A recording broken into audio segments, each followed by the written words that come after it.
Welcome back to the Cowboys for Life podcast, where we ride together, we die together. I'm your host, Deshaun Sherrod. First and foremost, I would like to say please like and subscribe. Please help us get up the boards, get my message out there. Also, to be along the greats, other podcasters out there. If you like what I'm saying, if you like the work that I do, it's truly appreciated. Trust me, truly appreciated from the bottom of my heart, especially coming from where I'm coming from at the bottom. So I truly appreciate you if you hit that like button, subscribe, and let me be in your front. I will say living room, but I guess the front of your computer when you open up YouTube. That'll be the thing to say. So going forward, I would like to say that we will be talking about for the next couple episodes. To do this in series of the NFL 2025 NFL free agency. Cowboys, we know we're not a big players when it comes to free agency. And with that being said, only thing that gives me a pause for hope that we might be able to do something because Steven said it himself. He said maybe we need to reevaluate, and change how we operate around here. I would like to also think that us Cowboys fans, we have gotten to Jerry Jones and Stephen Jones, mentals, into their psyche.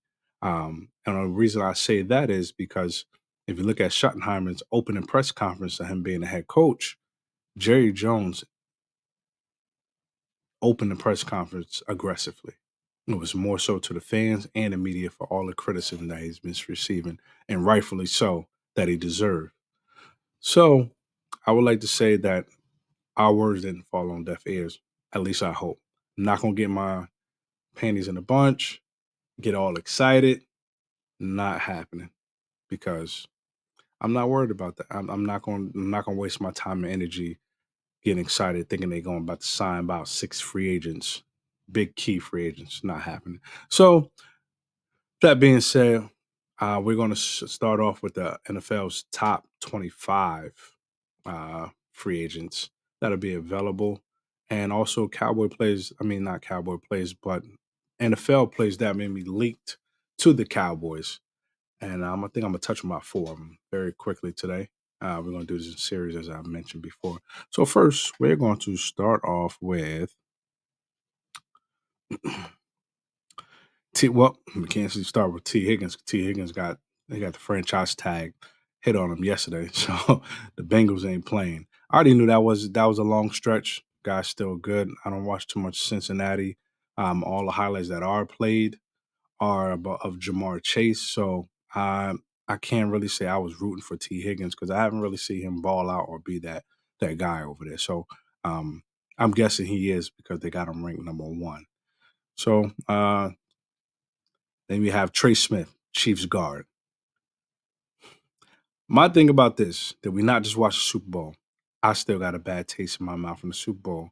If I'm any fan, I would not hire any offensive personnel. No, I'm sorry, any offensive lineman personnel from the Chiefs. They just got demolished in the Super Bowl. Demolished. It was like Patrick Mahomes didn't have nobody blocking in front of him. Nobody. The way they trashed him, nah. So right now that taste in my mouth, I would say no to Trey Smith as being a guard, even though Zach Martin said he's weighing his option whether he want to come back as a Cowboy or not. That's neither here nor there. Um, we're gonna go to with past the quarterbacks. We don't need that. Chris Godwin, mm, 29 years old in February. To bring him back, he's gonna look north of 20, 24, 20, about 30 million. Guaranteed probably like 65 to 70. I wouldn't give this guy that someone's coming off of an ankle injury, broke his ankle. He literally broke the ankle, and to bring him back in free agency, that won't just be that won't be exciting to me because we seen the guys who come back from injury and never be the same, let alone their first year back.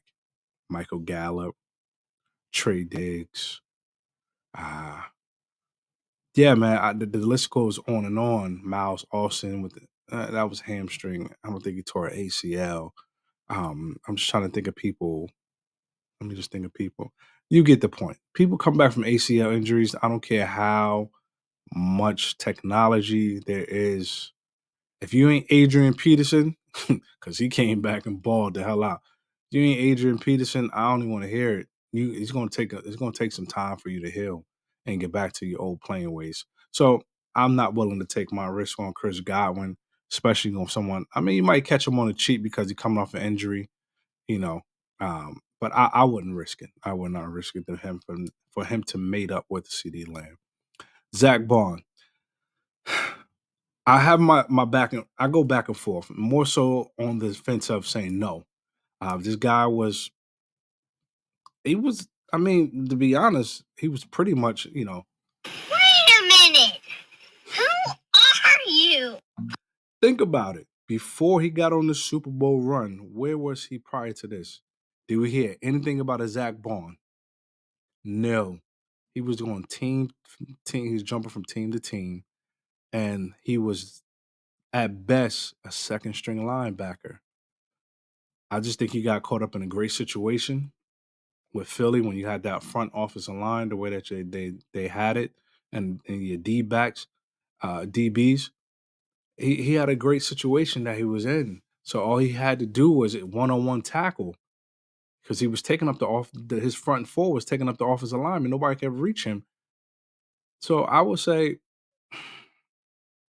no on our D tackles and what we have now. Nah, I wouldn't risk it. I'm not paying this guy, and he's 28 years old. 28 years old. I understand, they understand what they're saying. He's 28 and he's on the upright because he been from team to team and now he got that mindset. He's on the Super Bowl. That's one thing I hate about people who trying to sign people coming from a Super Bowl winning team, fresh off, because the simple fact that they already up their price because they won a Super Bowl. Granted, this guy has earned it because how many times he had 151? That's a lot of tackles, bro. But if you look at the circumstances of why he had 151 tackles, you'll totally understand. So you come back down and say, come back down to earth. If this guy didn't have that front four, he had a basic front four, will he be making all these tackles? In my opinion, no. No. So next we have Khalil Mack. I'm in. I am fully in with bringing Khalil Mack into our locker room. Age 34, yes. Last year, only 8 sacks. 6 sacks. Yeah, 6 sacks last year.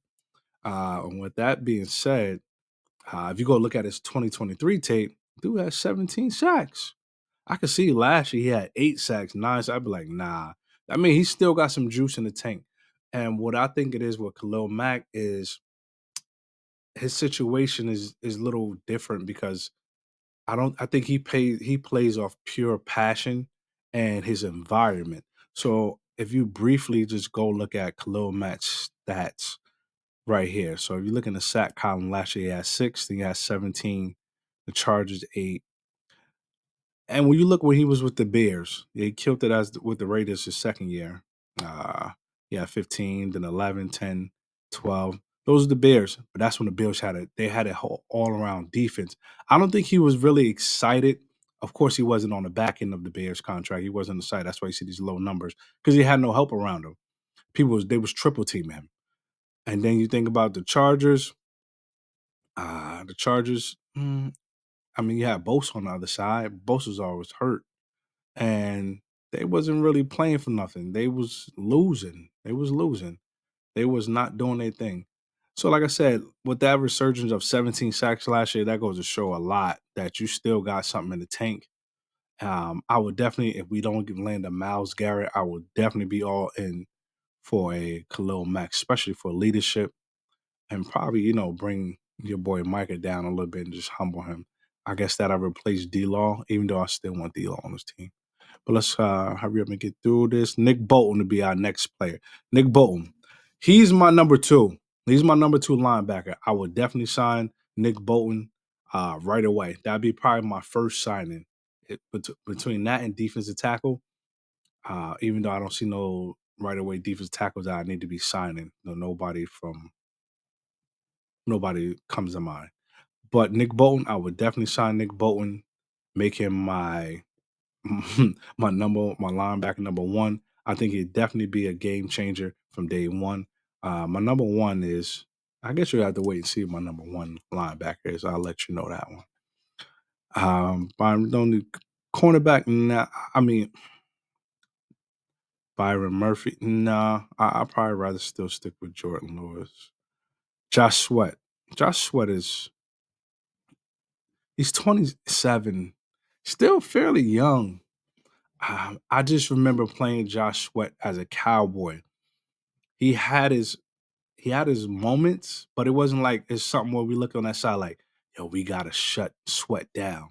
Like, yeah, we gotta handle him. We gotta add extra pressure over to that side. I'm not bringing in another guy who's not gonna lock down that side. I need somebody that can do both the pass rush and the run defense. I don't see that with Sweat. I don't see it.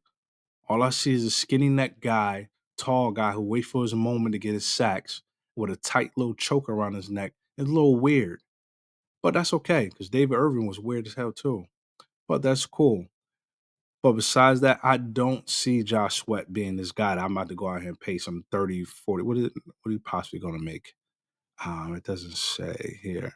But nah, you're going to probably want more than that, especially coming off a Super Bowl. You're going to have to probably pay in the 30 to $40 million range for at least 3 to 4 year contract, and I'm not willing to pay that with him.